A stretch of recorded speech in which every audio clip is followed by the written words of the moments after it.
아멘. 우리가 너무나도 잘 아는 말씀을 우리가 보았습니다. 근데 이 말씀을 이제 마태복음도 또 우리가 지금 읽은 마가복음도 또 누가복음도 요한복음도 사복음서에 다 있습니다. 웬만한 사건이 이렇게 다 나와 있는 것이 쉽진 않아요. 두 곳 혹은 세 곳까지 나와 있는 건 많이 있는데 네 개의 복음서에 특별히 요한까지 다 언급했다는 것이 흔치 않은데 이 사건은 그렇습니다. 그렇게 기록이 되어 있어요. 그만큼 소중한 사건이다. 특별한 사건이다. 제자들이 보기에도 예사롭지 않은 일이었다. 꼭 기억에 남는 일이었다. 라고 볼 수 있는데 각각의 그 마태, 마가, 누가, 요한이 기록한 포인트와 또 그 상황에 대한 설명과 이런 것이 조금씩은 다릅니다. 근데 우리가 지금 마가복음을 제가 읽었습니다. 마가복음에 보면 앞에 약간의 다른 사건과 지금 연결시켜서 얘기를 하고 있어요. 사도들이 예수 앞에 모여서 자기들의 행한 것, 가르친 것을 낱낱이 고하였다. 선교 보고를 한 겁니다. 사도들이 자기들의 사역 보고를 예수님 앞에 했습니다. 예수님께서 다 들으시고 좀 한적한 곳에 가서 조용한 곳에 가서 좀 쉬어라. 제자들에게 그런 말씀을 하시는데 31절에 보면 이는 오고 가는 사람이 많아 음식 먹을 겨를도 없었습니다. 제자들이 참 식사할 시간도 없이 분주하게 일을 하고 또 보고하고 이런 상황이라는 겁니다. 그래서 예수님께서 참 안쓰러운 마음으로 좀 조용한 데 가서 쉬면서 음식도 좀 먹고 그렇게 하면 좋겠다. 그래서 그들이 택한 것이 배를 타고 건너가는 겁니다. 좀 한적한 곳으로. 한적한 곳으로 건너간다고 갔는데 이를 본 군중들이 제자들보다 먼저 그곳에 가서 기다리고 있는, 틀림없이 배가 출발하는 걸 보고 지금 어디 가는구나. 베세다라고 우리가 알고 있는데 그 지역으로 먼저 가서 기다리고 있는. 그리고 그곳에서 이제 이 오병이어의 사건이 일어난 것입니다. 사건의 내용은 우리가 다 압니다. 그래서 설명은 생략하고요. 주님께서 왜 이 일을 행하셨을까? 그리고 이것이 성경에 기록돼서 오늘 우리에게까지 증거되고 있을까? 이 사건이 주는 의미가 뭘까? 오병이어의 사건을 행하시면서 그리고 그것에 많은 사람들이 이 일들을 보면서 무엇을 느꼈을까라는 거죠. 특별히 이제 금방 말씀드린 대로 제자들이 식사도 못할 만큼 힘들고 어려워서 쉬기 위해서 갔는데 또 이 일이 일어난 겁니다. 그래서 유난히 네 복음서 가운데 특별히 마가복음은 이 식사에 관한, 음식에 관한 것에 포인트가 좀 가 있다. 그렇게 볼 수 있는 것입니다. 왜 그런 거 하니? 참 먹는 문제인데 너무나 중요한 것이잖아요. 예나 지금이나 먹지 않고는 사람이 견딜 수가 없는 것이고 살 수가 없는 겁니다. 바로 그 문제를 주님이 해결하신 겁니다. 남자 장정만 5,000명이 있는데 물고기 2마리, 보리떡 5개로 다 먹인 거죠. 다 먹인 거죠. 그러니까 예수님의 이런 모습을 보면 사람들이 무엇을 생각했을까? 야, 메시아다. 그들이 메시아로 생각한 이유는 이제 우리 먹는 문제는 해결됐다. 그렇게 생각할 수 있는 것이죠. 먹는 문제가 해결됐다는 얘기는 우리 이제 죽지 않아도 된다. 살 수 있다. 뭘 해도 살 수 있다. 과학하게 얘기하면 잠만 자도 살 수 있다. 맞죠? 먹는 문제를 주님이 해결해 주시니까 모든 문제가 다 해결됐다. 사실은 주님이 이 일을 행하신 것은 육신의 문제를 해결하기 위해서는 아니잖아요. 영적인 문제를 해결해 주시는 그런 능력이고 그런 은혜인데 육신의 문제를 가지고 접근하고 있는 것입니다. 주님께서 이 사건을 왜 행하셨는가? 여러 가지들을 설명할 수 있는데 많은 성경신학자들이 본문을 해석하면서 첫 번째 이유로 드는 게 뭐냐면은 예수님이 창조주이시다. 이걸 보여준다는 거죠. 우리에게. 창조주이심을 곧 성부 하나님과 동등하신 창조주 하나님이시라는 것을 보여주고 있다. 생명을 위해서 꼭 필요한 양식을 주셨어요. 생명을 창조하실 때 주님의 능력을 가지고 동일하게 이 생명을 연장시켜 주시는 능력을 보여주신 것입니다. 생각해 보세요. 5천 명이 넘는 무리, 여기에 여자와 아이들 숫자까지 합하면 10,000명, 20,000명 여러 가지로 추산하는데 적어도 10,000명 이상의 이 사람들을 동시에 먹일 수 있다는 것은 그 육신의 생명을 유지시켜 주셨다. 그것은 곧 우리의 영적인 생명까지도 창조하신 분, 그 창조하신 분이 우리 생명을 다스리고 계신다는 사실을 보여주고 있는 겁니다. 그러니까 오병이어 사건에서 가장 중요하게 우리에게 말씀하시는 것은 창조주 하나님, 생명의 하나님, 그 하나님을 보여주시고 계신 것입니다. 우리는 그 주님을 구주로 고백하며 믿는 사람들입니다. 그래서 우리 성도들에게 늘 말씀드립니다. 생명, 나눔, 비전, 우리 표지, 우리 교회의 표지인데요. 하나님 앞에서 우리가 계속해서 붙잡고 있어야 되고 생각해야 되는 것은 우리의 생명은 주님의 손에 달려 있으며 하나님이 우리에게 생명을 주셨다는 사실입니다. 육신의 생명뿐만이 아니고 영혼의 생명까지, 영과 육의 생명을 공급하신 분이 누구냐? 바로 우리 하나님이십니다. 우리가 예수를 믿고 여기에 이렇게 예배를 드리고 구원받은 자로 있는 것 또한 주님이 이 생명을 우리에게 주셨기 때문입니다. 결국 이 생명은 주님으로부터 온 것이라는 사실을 우리가 인정하고 믿고 고백하는 것이죠. 이 귀한 생명력을 잃지 않는 저와 여러분 되시기를 간절히 바랍니다. 공산주의가, 이슬람의 잘못된 교리가, 사회의 여러 가지 비윤리적인 이런 것들이 우리의 이 생명력을 어떻게 하든지 꺾어보려고, 영적인 생명을 꺾어보려고 얼마나 애를 씁니까? 그럼에도 불구하고 교회는 없어지지 않았습니다. 교회는 사라지질 않아요. 하나님이 주신 생명력을 다른 그 무엇으로도 꺾을 수가 없는 겁니다. 없이 할 수가 없는 거예요.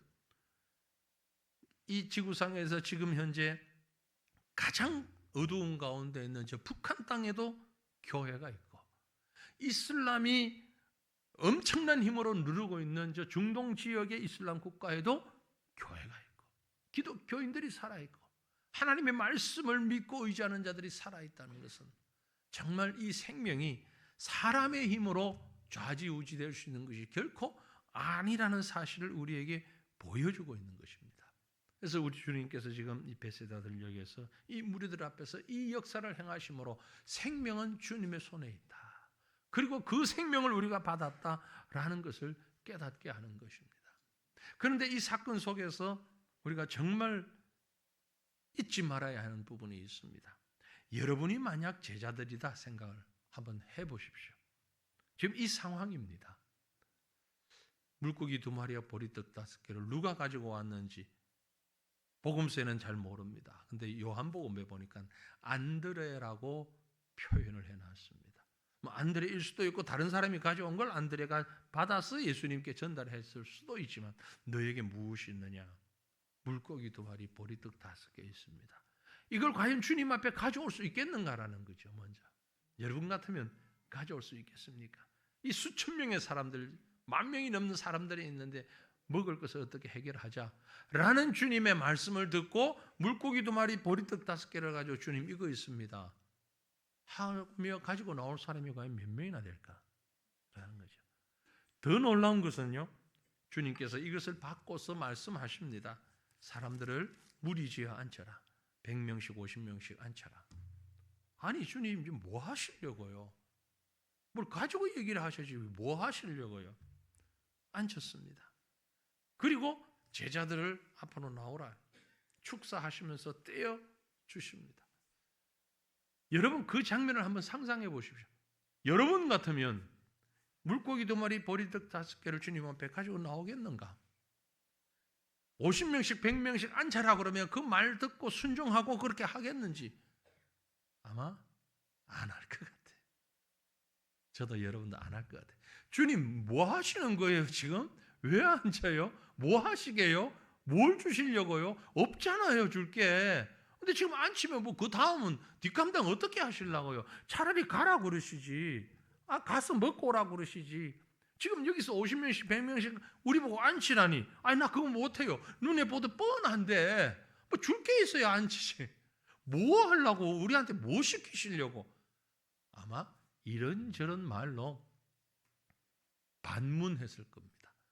얌전한 사람은 반문하고 조금 별난 사람은 반항했을 거예요. 아이 나 못해요. 그거 어떻게 뭐 바보 만드실 일이 있나? 이렇게 해서 어떻게 하려고요? 아마 엄청난 반항을 했을는지 모릅니다. 그런데 성경 어디에도 제자들이 반항한 흔적은 없습니다. 그 말에 불순종한 흔적도 없습니다. 그대로 됐습니다. 그대로 앉혔습니다. 그리고 제자들 앞에 나오게 하고 떼어주십니다.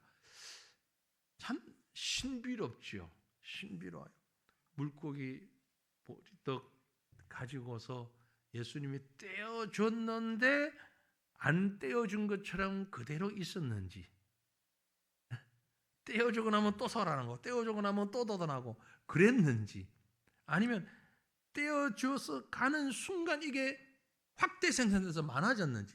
예수님 분명히 한 조각을 가지고 팔 벌려 딱 놨는데 그게 10조각이 생긴다든지 뭐 이런 일이 벌어졌는지 알 수가 없어요. 우리는 구체적으로 그 장면을 생각할 수는 없어요. 성경에 기록되어 있지 않으니까. 그러나 어느 때 어느 모습으로든 분명히 확대됐습니다. 많아졌습니다. 많아졌어요. 엄청나게 많아졌어요. 그래서 제자들이 그걸 나누었다라는 거예요. 저는 여기서 매우 중요한 사실 하나를 생각합니다. 하나님이 주신 생명은 나눌 때의 역사가 나타나는 것이다. 12제자가 주님 저는 못해요. 아이고 쪽팔려서 못하겠어요. 난 겁이 나서 못하겠어요. 난 그저 용기가 없어요. 그렇게 말했거나, 아니면 어떤 사람은 우리 중에 어떤 사람처럼 꼭 다리가 아프네요. 허리가 아파요. 못하겠어요. 이거 허리 부러지는 소리는 아닙니까? 걱정하지 마십시오. 이거 어떻게 해요? 이런 저런 핑계를 대슬는지 몰라요. 우리 중에 누구누구는 잘하죠. 직접적으로 못하겠다 소리는 안 하고 아무튼 여러 가지 핑계가 있잖아요. 그렇죠? 그런 어떤 것도 하지 않고 순종할 때, 나누어 줄 때에 엄청난 역사가 나타난다. 복음은 나눌 때 역사합니다. 생명은 나눌 때 능력이 나타납니다. 제가 우리 미랄 심장재단 참 오랫동안 그 이제 20년 넘어가는 것 같아요. 훌쩍요. 함께 해마다 이렇게 집회를 하고 하면서 보는데 정말 하나님이 주신 생명을 겁없이 나누는 분들한테. 근데 겁없이 나누니까 겁없이 늘어나요. 또 나눌 게 또 생기고 또 생겨요. 얼마나 귀한 일인지. 우리가 다 하지 못하는 일이지만 우리도 우리의 삶 속에서 여러 모양으로 좀 나누었으면 좋겠다. 복음도 나누고요, 시간도 나누고요, 사랑도 나누고요, 물질도 나누고요, 은혜도 나누고요, 기쁨도 나누고요. 모든 것들을 나누는 생명이 힘이 있지, 나누지 못하는 생명은 아무 힘이 없어요. 이렇게 나누니까 어떤 현상이 나타났습니까? 5,000명이 넘는 무리가 다 먹고 우리가 잘하는 것처럼 남은 떡 조각과 물고기를 거두니 12바구니에 가득 차게 거두었더라. 이건 또 왜 이렇게 하셨을까? 왜 남게 하셨을까? 음식 쓰레기 처리하기 곤란한데, 처음부터 그 쓰레기도 안 되는 양인데, 아니 예수님이 요즘 같으면 더 멋지게 역사를 하려면 5,000명이 배불리 먹었는데 남은 게 하나도 없더라. 설거지할 것도 없잖아요. 깨끗하잖아요. 버릴 것도 없고. 이러면 좋겠는데 남은 조기 12바구니를 차게. 왜 하필 12바구니일까? 이건 지금 지어낸 얘기가 아니고요. 비유가 아닙니다. 실제 역사란 말이에요. 실제 역사인데 하필 12바구니에 가득 차게 했을까?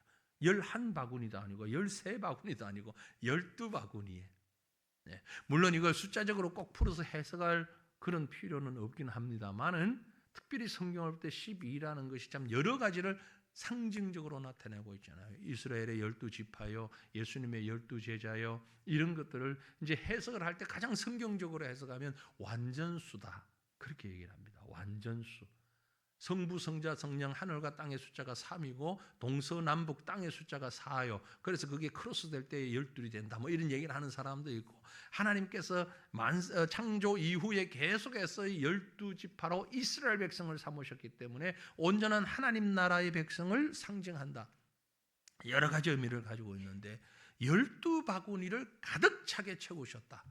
저는 이 말씀에서 하나님이 주시는 비전을 품고 싶어요. 하나님이 주신 생명을 나눌 때에 하나님이 가득 채워주시는, 흔들어 넘치도록 채워주시는 하나님의 은혜가 우리의 진정한 비전이 된다는 것이죠. 여러분, 어떤 비전을 꿈꿉니까? 어떤 꿈을 꿉니까? 잘 먹고 잘 사는 건요? 평안한 거요? 성공하는 거요? 그건 세상적이고 인간적인 비전 아닙니까? 그것이 아니라 영적인 비전은 하나님이 주신 생명을 마음껏 나누고서 그 나누고도 남을 만큼 하나님께서 우리에게 은혜를 베풀어 주시기를.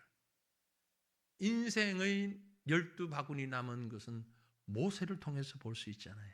모세가 120년 인생을 살았습니다. 마지막 주님 앞에 갈 때까지 12바구니 남은 것이 있었어요.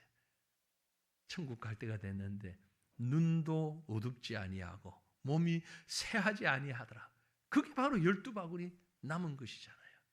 여러분, 우리의 몸이, 우리의 삶이, 우리의 소유가 주님 앞에 갈 때까지 다 풍요롭게 나누고도 남을 수 있는 이런 은혜가 함께하기를 원합니다. 이런 축복이 넘치기를 원합니다.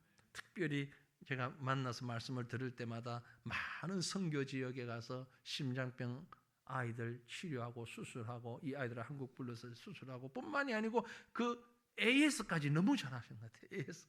그 이후에도 그 아이들을 계속 케어하고 관리하고 이 사람들이 영적으로 바로 설 수 있도록 육신의 건강만 채우는 게 아니라 영적인 건강까지 채우는 이런 AS를 잘 해나가시는 걸 보고, 남은 12광줄이 지금 충만하게 채우시는 하나님의 은혜를 실제 경험하고 있구나.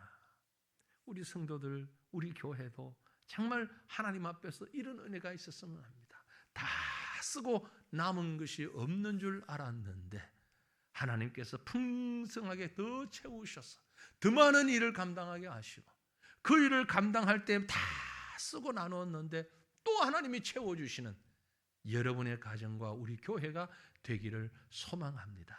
오늘도 우리가 이런 은혜를 생각하면서 또 함께 찬양하고 그 말씀의 은혜 속에서 하나님 앞에 감사하고 영광 올려드리는 귀한 시간 되어지고 우리 마음에 새로운 영적 결단이 임하는 축복이 함께 할 수 있기를 우리 주님의 이름으로 축원합니다. 네, 기도합니다. 하나님 아버지,